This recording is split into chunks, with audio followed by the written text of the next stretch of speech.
بسم اللہ الرحمن الرحیم۔ نبی کریم صلی اللہ تعالیٰ علیہ وسلم نے مدینہ آتے ہی مدینہ کے انصار اور مہاجرین کے درمیان مواخات یعنی بھائی چارہ قائم کیا اور یہود کے مختلف قبائل کے ساتھ معاہدہ کر کے مدینہ کا 51 سکوں پر مبنی میثاق مدینہ لکھا، جو مدینہ کا ایک آئینہ ڈھانچہ تھا جس میں تمام شہریوں کے حقوق متعین کیے گئے تھے۔ یہ دنیا کا پہلا مکمل تحریری آئینہ تھا۔ باقی جو بھی آئینے بیان کیے جاتے ہیں ان میں صرف بادشاہوں کے حقوق بیان کیے گئے ہیں۔ شہریوں اور ریاست کے حقوق و فرائض کا تعین نہیں کیا گیا ہے۔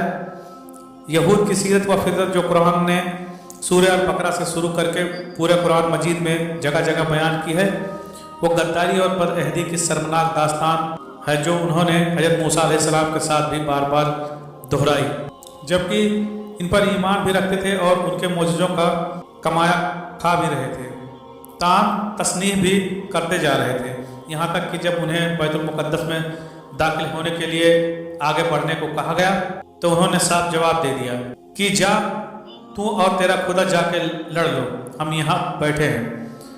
جب اس جسارت پر 40 سال کی قید ملی تو من و سلوہ نازل ہوا، مگر ان کے نخرے دیکھنے والے تھے، یوں فرمائش کر رہے تھے کہ گویا کہ معاذ اللہ حضرت موسیٰ علیہ السلام کسی ہوٹل کے ویٹر ہیں جن سے فرمائش بھی ہو رہی ہے اور کھانے پر اعتراض بھی ہو رہا ہے، اور ساتھ اس ادا کے ساتھ کہ اپنے رب سے مانگ، اے موسیٰ اپنے رب کو یہ کہے، گویا اللہ صرف موسیٰ کا رب تھا، ان کا تو کچھ لگتا ہی نہیں تھا۔ نبیوں کو نبی مان کر قتل کرنا ان کے کارناموں میں شامل ہے، اس لیے یہ مسلسل کوشش کرتے رہے کہ نبی کریم صلی اللہ علیہ وسلم کو بھی کسی طرح قتل کر دیں یا قتل کرا دیں۔ اس کے لیے وہ مکے والوں سے بھی گٹھ جوڑ کرتے رہے اور منافقین کو بھی بڑھاوا دیتے رہے۔ یہود کا پہلا قبیلہ بنو نذیر تھا جو سونار کا کام کرتے تھے اور پورے محلے میں سونار کی دکانیں تھیں۔ ایک مسلمان پر دہدار خاتون سونے کی خریداری کے لیے ایک سونار کی دکان میں داخل ہوئی۔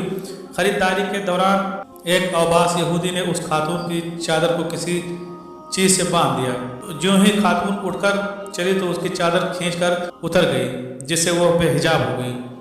اس نے شور مچا دیا اور یہود کو برا بھلا کہنا شروع کیا۔ بازار میں سے ایک مسلمان گزر رہا تھا، اس نے عورت سے صورتحال پوچھ کر اس یہودی کو قتل کر دیا۔ یہود کا محلہ تھا، یہود نے اس نوجوان کو قتل کرا دیا۔ بات نبی کریم صلی اللہ علیہ وسلم تک پہنچی تو آپ نے یہود کو پیغام بھیجا کہ تمہارے آدمی نے تو اپنے کیے کی سزا پائی ہے، کیونکہ اس نے ایک مسلمان عورت کی عصمت پر ہاتھ ڈالا تھا، جبکہ تم نے مسلمان کو ناحق قتل کیا ہے، اس کا خون بہا ادا کیا جائے۔ یہود نے سازش کر کے آپ کو پیغام بھیجا کہ آپ تشریف لائیں اور خون بہا لے جائیں۔ جب آپ خون بہا لینے کے لیے گئے تو انہوں نے آپ کو ایک مکان کی دیوار کے ساتھ بٹھا دیا اور اپنے ایک آدمی کو چھت پر بھیجا کہ وہ آپ صلی اللہ علیہ وسلم پر وہ اوجنی پتھر گرا دے جو اس مقصد کے لیے چھت پر رکھا گیا تھا۔ اللہ تعالیٰ نے اپنے نبی کریم صلی اللہ علیہ وسلم کو فوراً اٹھ کر چل دینے کو کہا اور بتایا کہ آپ کو شہید کرنے کی سازش کی گئی تھی۔ واپس آ کر آپ نے یہود کو پیغام بھیجا کہ تم نے مجھے قتل کرنے کی سازش کی تھی، لہٰذا مدینے سے نکل جاؤ۔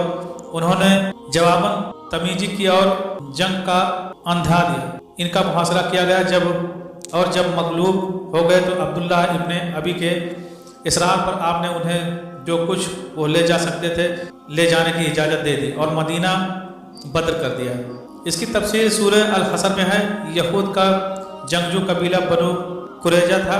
غزوہ خندق میں 24,000 کفار کے مقابلے میں 3,000 محصور مسلمان تھے۔